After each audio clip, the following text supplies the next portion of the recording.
찬양대 우리 악기 투부야에 뜨겁게 한번 다시 격려의 박수 하시겠습니다. 할렐루야. 오늘 3부 예배 나오신 성도 여러분들에게 주의 은혜가, 풍성한 은혜가 충만하시기를 주님의 이름으로 축복합니다. 영적 대각성, 오늘 크게 세 번째 시간입니다. 여러분, 지난주에는 성령의 독히날이 빠지지 않느는가, 성령의 독히날 빠지지 않느는가. 아무리 여러분 열심히 독히질해도 독히날이 빠져나갔기 때문에 나무를 벨 수도 없잖아요. 여러분, 우리 신앙생활하면서 정말 중요한 건 성령의 충만함 줄 믿으시기 바랍니다. 데살로니가전서 5장 19절에 기록된 말씀을 보시면 성령을 소멸하지 말고, 20절에 보시면 예언의 말씀을 멸시하지 말고, 21절에 보시면 악은 모양이라도 버리라, 이렇게 말씀하여 주셨는데요. 왜 우리가 성령을 소멸하지 말아야 되느냐? 우리가 살펴보신 것처럼 성령 하나님은 우리들 심령 속에 감화와 감동과 깨달음을 주십니다. 말씀을 들으면 깨달음이 오고요. 여러분, 정말 이렇게 은혜로운 찬양을 들으면 마음에 막 감동이 생기고요. 여러분들은 감동이 안 생기는 거 봐요. 깨달음이 오는 거예요. 깨달음. 그렇구나, 내가 바른 길로 가야 되고 바르게 신앙생활해야 되는데 잘못됐구나, 이렇게 깨달음을 주시는 거예요. 성령 하나님은요. 또한 왜 우리가 성령을 소멸하지 말아야 되느냐? 우리가 살펴보신 것처럼 성령 하나님은 연약할 때마다 우리에게 힘을 더하여 주시고요, 늘 우리를 위하여 기도하시는 분이 성령 하나님이시라는 거예요. 또한 성령님은 죄와 사망의 법에서 우리를 생명과 성령의 법으로 늘 인도하여 주시면서 자유함을 주시는 것이 성령님의 역할이라는 거예요. 오늘은 두 번째 시간으로 나는 지금 받은 은혜를 쏟고 신앙의 삶을 살아가지는 않는가, 받은 은혜를 쏟지 않았는가. 옆에 분에게 한번 말합시다. 받은 은혜 쏟지 않으셨습니까? 당신이나 잘 믿으시오 하는 표정 같은데, 받은 은혜를 계속 여러분 충만하게 막 은혜의 생수가, 막 은혜의 강물이 흘러넘쳐야 되는데, 은혜가 점점 소멸돼 가지고 여러분 완전히 쏟아져 가지고, 은혜가 충만한 게 아니라 여러분 은혜가 기갈된 상태로 삶을 살아가는 자들이 정말 많이 있다는 거예요. 우리가 어떤 도시에서 도시 이렇게 가게 될 때, 한강도, 서울 한강도 마찬가지잖아요. 이 지역에서 저 지역 갈 때 한강에 다리가 정말 많이 있잖아요. 여러분들 해외 나가실 때 인천공항 가시다 보면은 거기 송도 막 다리 공항까지 이렇게 연결하는 막 다리가 있어가지고 그 다리를 막 쫙 가잖아요. 비행기 탈 기대하면서. 마찬가지로 여러분, 우리가 믿음의 삶을 살아가고 또한 영원한 천국까지 우리가 계속 가는 데 있어서 다리 역할을 하는 것이 뭐냐? 은혜입니다. 은혜라고요, 여러분. 은혜라고요. 그래서 성경에 보시면 은혜로 인하여, 또 은혜로 말미암아, 은혜 때문에, 이런 말씀이 많이 있는 것을 우리가 볼 수 있는데, 은혜는 여러분 할 수 없는 것을 하게 하고요, 또한 받을 수 없는 것을 받게 하고요, 또한 내 스스로 모든 것을 건널 수 없지만 건너게 하는 것이 은혜라는 거예요. 은혜라는 거예요, 여러분. 그래서 사도 바울은요, 사도행전 15장 11절에 기록된 말씀을 보시면 예루살렘 공의회에서 많은 사도들 앞에서 사도 바울은 이렇게 선포합니다. 사도행전 15장 11절 보시면, 여러분 이방인들이 구원받고 이방인들이 믿음 생활하는 거 절대로 반대하지 마십시오. 그들도 동일하게 하나님이 그들에게도 뭘 주시느냐? 은혜를 주셔서 그들도 구원받도록 하십니다. 할렐루야.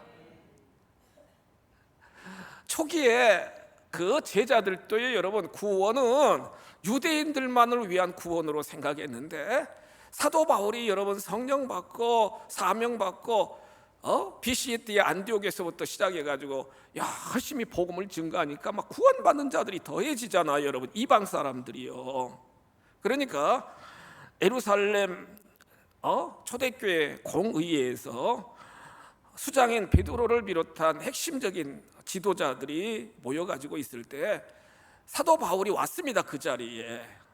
그러면서 선포하기를 이방인들도 동일하게, 예수를 믿는 그분들도 동일하게 예수님의 은혜로, 주 예수의 은혜로 구원받는 줄을 믿습니다.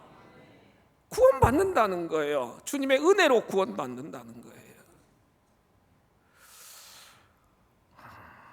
성도 여러분, 왜 은혜가 중요할까? 왜 은혜가 중요할까? 은혜 받았습니다. 은혜가 충만합니다. 여러분 막 말씀 많이 하시는데 왜 은혜가 중요할까? 집중해서 들으셔야 돼요, 여러분. 첫째로, 은혜는요, 여러분, 하나님께서 그분의 은혜로 우리를 불쌍히 여기시기 때문이라는 거예요. 하나님이, 여러분, 왜 우리가 은혜가 충만해야 되느냐? 하나님이 우리 한 사람 한 사람을 바라보시면서 늘 긍휼히 여겨주시고 늘 불쌍히 여겨주셔서 심판, 영원한 심판에서 영원한 정말로 상급받는 영생으로 변화시켜 주시는 것이 하나님의 은혜라는 거예요. 하나님의 은혜라는 거예요. 성경 말씀 보실까요? 이사야 60장 10절 말씀 보시면 보세요.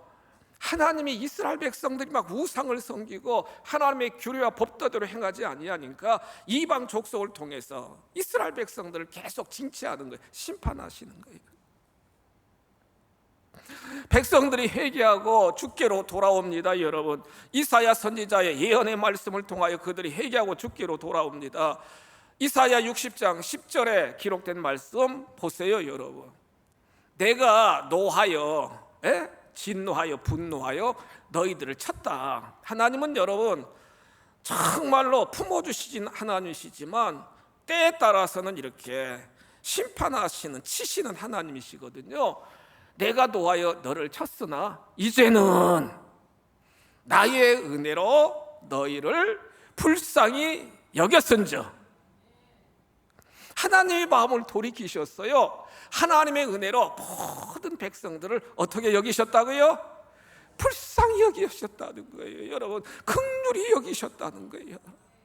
그러면서 오히려 공격해오던 이방 족속들이 이스라엘 나라를 위하여 성벽을 쌓게 되고 이방의 왕들이 이스라엘 사람들을 잘 섬길 수 있도록 하나님이 긍휼과 하나님이 자비를 베풀어 주셨다는 거예요.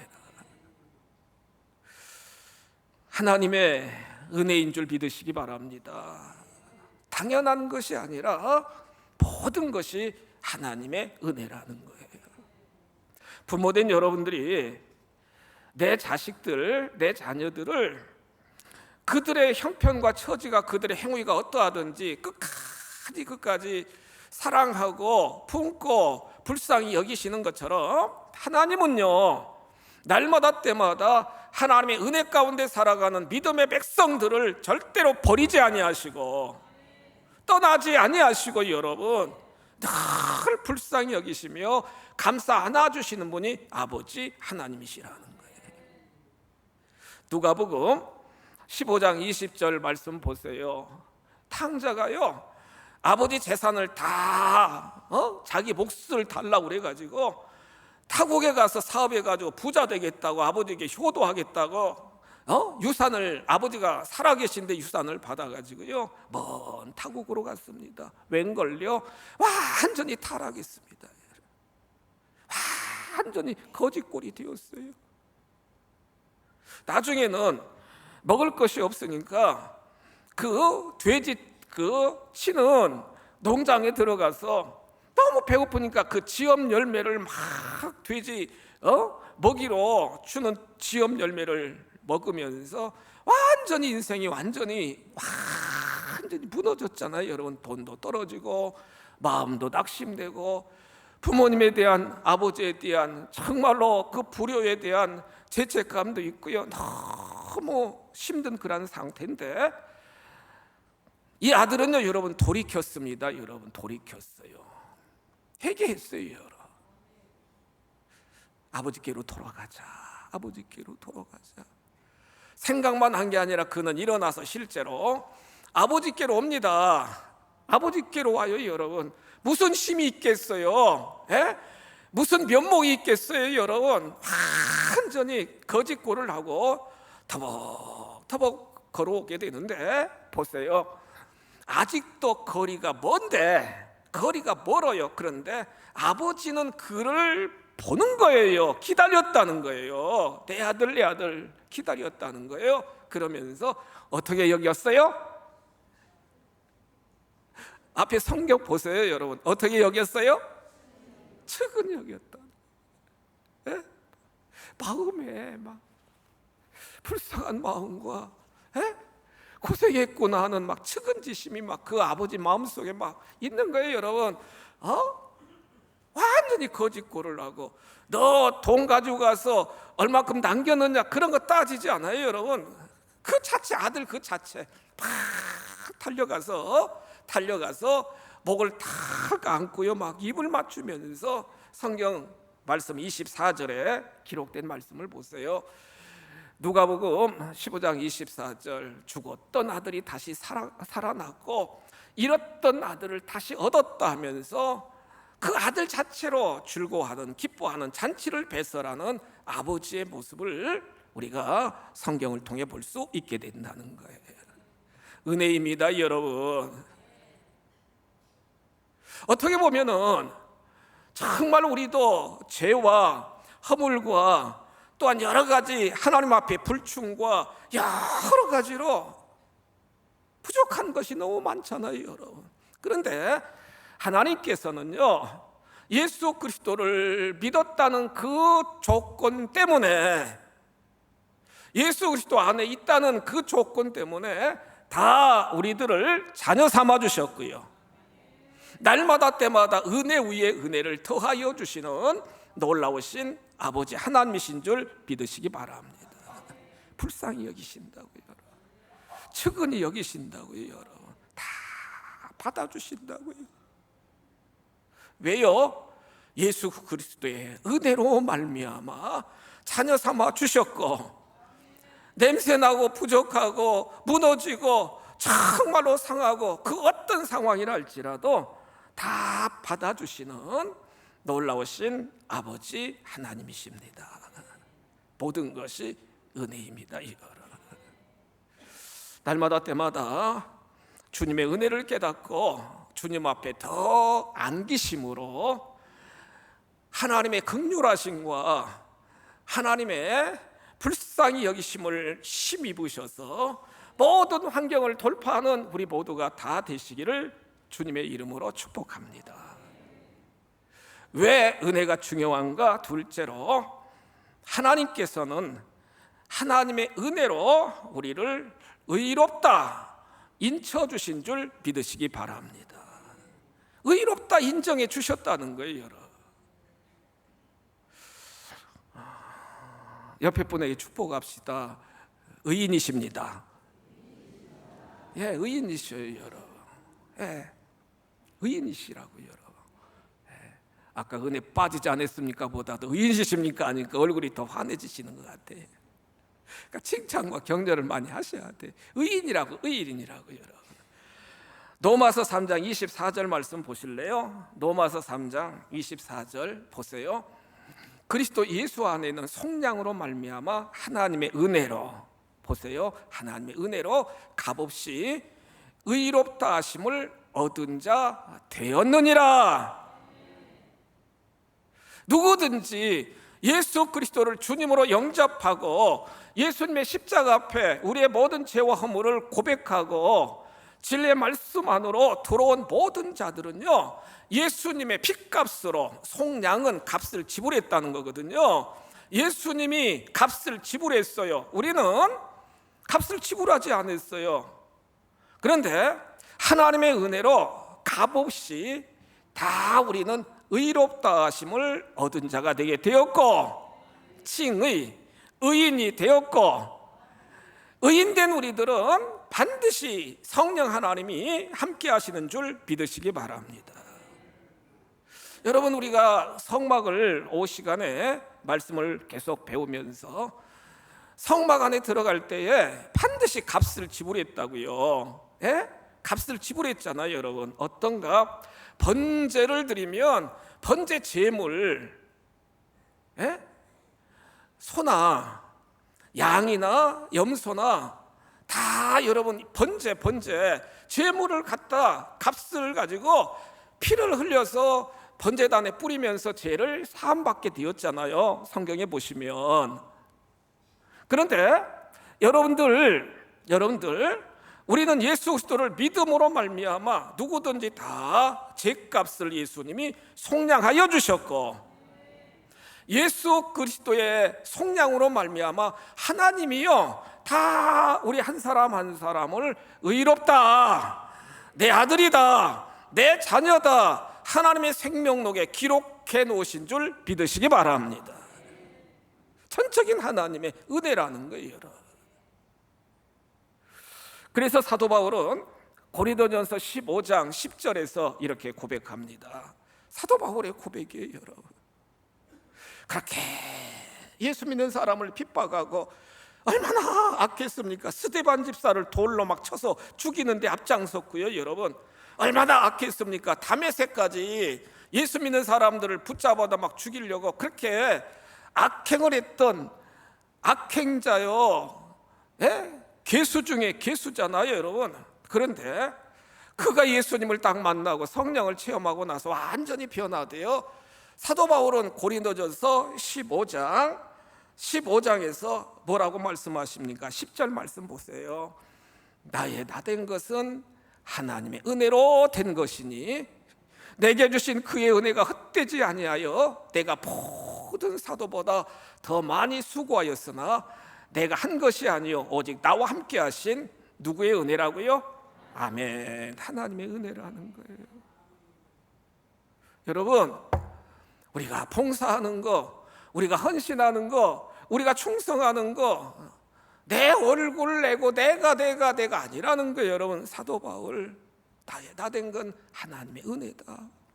그 받은 은혜가 너무 크고 너무보다 정말로 감사하기 때문에 나는 어떤 사도보다 더 많은 수고를 하고 목숨 걸고 지금까지 모든 사역을 감당하게 되었는데, 이렇게 모든 일을, 모든 수고를 하게 되는 것도 전적으로 누구의 은혜라고요? 아멘. 하나님의 은혜라는 거예요, 여러분. 정확히 아셔야 됩니다. 내가 봉사하고 헌신하는 거 내 힘으로 되는 것이 아니라 모든 것이 하나님의 은혜인 줄 믿으시기 바랍니다. 하나님의 은혜라는 거예요, 여러분. 하나님의 은혜라는 거예요. 세 번째로, 왜 은혜가 중요한가? 성경 말씀 보시면 은혜 아래 있는 자만이 제가 주장하지 못한다는 거예요. 은혜 아래 있는 자는 제가 주장하지 못한다는 거예요. 옆에 분에게 말씀하십시다. 은혜 아래 있는 권사님, 장로님, 집사님은 제가 주장하지 못합니다. 한번 말씀하세요. 제가 주장하지 못합니다. 제가 주장하지 못합니다. 예. 자꾸 반복해야 돼요, 여러분. 멍하고 졸으면 안 돼요, 여러분. 지금 하나님 만나는 시간인데 졸면 어떻게 해요, 여러분? 보세요. 로마서 6장 14절 말씀이거든요. 로마서 6장 14절 말씀입니다. 사도 바울이 지금 고백하는 거예요. 제가 너희를 주장하지 못하리니, 못한다는 거예요. 이는 너희가 법 아래 있지 아니하고 어디 아래 있음이라? 아멘. 여기서 법은요, 율법이거든요. 유대인들은요, 다 율법으로 너는 죄인이다 그렇게 정죄하잖아요. 그런데 예수님은 율법을 완성하신 분이시고, 율법, 법이 아니라 은혜로 전적인 하나님의 은혜로, 마귀 사단은 법으로 막 너는 죄인이다 막 계속 주장하는데, 하나님은요 여러분, 은혜로 율법을 완성시킨 주님은 은혜로 우리에게 자유함을 주시고 우리에게 평안함을 주시는 분이 바로 하나님이요 예수님이라는 사실을 우리가 말씀을 통해 깨닫게 된다는 거예요. 지난주에도 말씀하신 것처럼 하나님의 영이신 성령님은요, 하나님의 은혜는 죄와 사망의 법에서 생명의 성령의 법으로 우리를 자유케 하여 주셨고요, 성령 은혜 안에서 우리는 정말 죄에 주장당하는 게 아니라 죄를 벗어나서 진정한 자유함을 누리며 삶을 살아갈 수 있도록 하나님이 은혜와 복을 내려 주셨다는 거예요. 그렇습니다, 여러분. 정말 왜 우리가 이렇게 은혜가 중요한가를 여러분 말씀드렸는데, 가장 중요한 게 있어요. 왜 은혜가 중요하냐? 마지막 네 번째 중요한 게 뭐냐? 다시 주님이 이 땅에 재림하십니다. 믿습니까 여러분? 주님이 다시 오신다고요 여러분. 우리가 이 종말 신앙이 있는데, 개인적인 종말 뭐예요? 죽음입니다. 다 죽음이 있어요. 그런데 우주적인 종말은 뭐냐? 주님이 이 땅에 재림하셔서 다 심판하시면서 믿음의 정절을 지키며 단장된 신부로 삶을 살아간 자들은 새 신랑인 주님이 마련한 천국 잔치에, 어린 양 혼인 잔치에 참여하게 되고요, 미련한 다섯 처녀처럼 준비되지 못한 자들은 버림을 받게 되고 이 땅에서 대환란 가운데 빠지게 된다는 사실을 우리는 성경을 통해 볼 수 있게 된다는 거예요. 지금의 때는 마태복음 24장 37절에 기록된 말씀을 보시면 예수님이 말씀하십니다. 마지막 종말의 때는 어떤 때냐? 노아의 때와 같이 인자의 임함도 그리하리라, 이렇게 마태복음 24장 37절에서 말씀하고 있습니다. 그러면 여러분 집중하세요. 노아의 때는 어떤 때냐?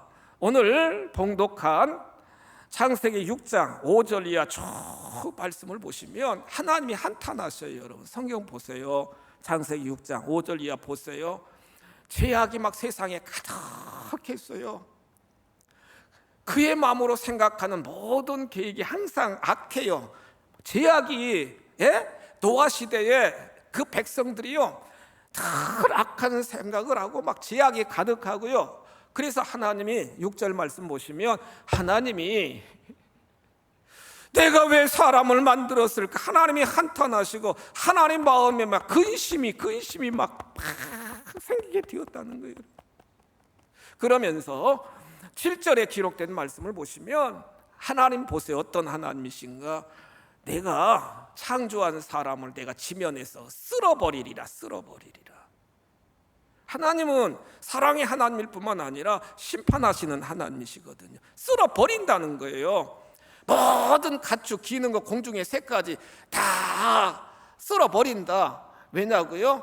내가 그들을 지었음을 한탄함이라, 이렇게 말씀하고 있거든요. 그런데 오늘 8절 말씀 보시면 창세기 6장 8절 보세요. 같이 합독합시다. 시작. 그러나 노아는 여호와께 은혜를 입었더라. 세상에 많은 사람들, 모든 사람들을 다 하나님이 쓸어버리신다고 내가 왜 사람들을 만들었을까 막 한탄하며 근심하시는데, 그러나 노아는 하나님께 은혜를 입었더라. 성도 여러분, 저와 여러분들도 마지막 때에 하나님 앞에 은혜를 입으시기를 주님의 이름으로 축복합니다. 구원받는 은혜를, 들림받는 은혜를 우리가 여러분 입어야 된다는 거예요. 하나님이 노아에게 방주를 지으라 말씀하셨어요, 여러분. 그래가지고 창세기 7장 13절에 기록된 말씀을 보시면, 방주를 짓고 창세기 7장 13절 보시면, 그날은 어느 때요? 홍수 심판 때에 노아의 8 식구는 그 방주로 다 들어가게 되었다는 거예요. 다 들어가게 되었다는 거예요. 구원받은 것이, 심판에서 구원받은 것이 하나님의 은혜인 줄 믿으시기 바랍니다. 방주를 지으라고 하나님이 디자인하셔서 자그만치 여러분 100년이 넘었어요. 방주를 짓는 기간이요. 노아가 주변에 있는 사람들은 먹고 마시고 장가 들고 여러분 막 다 그렇게 하면서 비아냥거려요. 그런데도 보세요, 하나님이 말씀하셨으니까, 경고하셨으니까 그 말씀 붙잡고 흔들리지 않아요. 포기하지 않아요. 끝까지 말씀 붙잡고 여러분 순종해요. 하나님의 은혜인 줄 믿으시기 바랍니다. 우리도 믿음의 정절을 지키며 끝까지 포기하지 않고 꿋꿋하게 신앙의 삶을, 사명의 삶을 걸어가는 거, 하나님의 은혜가 임해야 되는 줄 믿습니다. 하나님의 은혜라고요, 여러분. 하나님의 은혜라고요. 결국에 하나님의 은혜로 노아의 8 가족은 구원함을 받게 되고요, 홍수 심판으로 모든 지면에 있는 모든 살아있는 모든 것들은 다 죽게 되는 결과를 우리는 성경을 통해 볼 수 있게 된다는 거예요. 한 구절 더 보실까요? 창세기 19장 16절 말씀 보실래요? 창세기 19장 16절 보시면, 노아 시대 지나서 아브람 시대 때 소돔과 고모라가 막 너무 죄악으로 막, 그리스도 하나님이 이번에는 불과 유황으로 심판하시는데, 롯의 가정, 창세기 19장 16절 보세요. 롯의 가정을 하나님이 구원하시고자 하십니다. 그런데 롯이 지체합니다, 여러분. 롯이 지체한다고요. 소돔과 고모라 성에 지체한다고요. 그 사람들이, 여기 천사입니다, 하나님이 롯의 손과 그 아내의 손과 2 딸의 손을 어떻게 했어요? 잡아주셨어. 아까 우리 시온 찬양 때 잡아주셨다고 그랬잖아요. 찬성 잡아주셨잖아요. 지금 자기들의 삶의 터전이 모든 재산, 모든 게 다 있으니까 주저주저하고 떠나지 못하려고 하니까, 여러분, 하나님이 천사를 보내서 롯의 아내와 롯과 그 2 딸을 딱 손을 붙잡고, 여러분 붙잡고 지금 인도야 가시는 거예요. 아까 찬양 잘했잖아요, 여러분. 인도하소서, 인도하는 거예요. 어디로 인도해요? 살 길로, 구원의 길로, 소활성으로 인도하시는 거예요. 건져내시는 거예요, 여러분. 그 롯의 아내는 뒤돌아봐 소금 기둥이 됐고, 롯과 2 딸이 소활성, 그 성으로 딱 들어가니까 하나님이 순식간에 여러분 호련히 그 소돔과 고모라 성을 완전히 불과 유황으로 심판하시는 모습을 우리는 성경을 통해 볼 수 있게 된다는 거예요. 말씀드린 것처럼 마태복음 24장, 아까 말씀드린 것처럼 37절입니다. 지금은 노아의 하나님의 임재하심, 주님의 재림도 노아의 때처럼 순식간에 이렇게 임하게 된다는 거예요. 40절 말씀 보십니다. 마태복음 24장 40절 보세요. 2 사람이 밭에 있으면 한 사람은 데려가고 한 사람은 버려둠을 당합니다. 2 사람이 맷돌질하고 있는데 한 사람은 데려가고 한 사람은 버려둠을 당하게 됩니다. 그러면서 뭐라고 말씀하셔요? 42절에 기록된 말씀을 보면은, 그러므로 어떻게 있으라고요? 깨어 있으라는 거예요. 어느 날에 너희 주가 임할지 너희가 알지 못함이니라. 마지막 때까지 믿음을 지키며 주님의 손에 딱 붙잡힌 바 되어 공중으로 들림 받을 수 있는 거, 하나님의 은혜인 줄 믿으시기 바랍니다. 은혜가 임해야 된다는 거예요. 풍성한 은혜가 임해야 된다는 거예요. 확실한 은혜가 임해야 된다는 거예요, 여러분. 은혜는 이 땅에서의 삶도 정말 자유함을 느끼며 마음의 평강을 느끼며 삶을 살아가게 하지만 마지막 순간에 우리를 다 붙잡아가지고 공중 우리 주님 영접함을 받을 수 있는 놀라운 복을 허락하시는 것이 은혜인 줄 믿으시기 바랍니다. 은혜를 쏟지 마시고 은혜를 소멸하지 마시고 더 은혜가 충만한, 그리하여 하나님 앞에 크게 인정받고 어린 양의 혼인잔치에 참여하는 지혜로운 5 처녀들이 다 되시기를 주님의 이름으로 축복합니다. 큰 은혜 베풀어 주옵소서. 은혜를 쏟지 않게 하여 주옵소서. 말씀을 들어도 깨달음이 없고 기도해도 응답이 없고 찬송해도 정말로 눈물과 기쁨이 없는 건 내 심령 속에 성령이 소멸되었고 은혜가 충만하지 못한 결과라는 사실을 분명히 깨닫고 더욱 성령 충만, 은혜 충만한 심령들로 변화되게 하나님이 역사하여 주옵소서. 은혜를 내려 주옵소서. 풍성한 은혜를 쏟아부어 주시옵소서. 예수님의 이름으로 축복하며 기도하옵나이다. 아멘.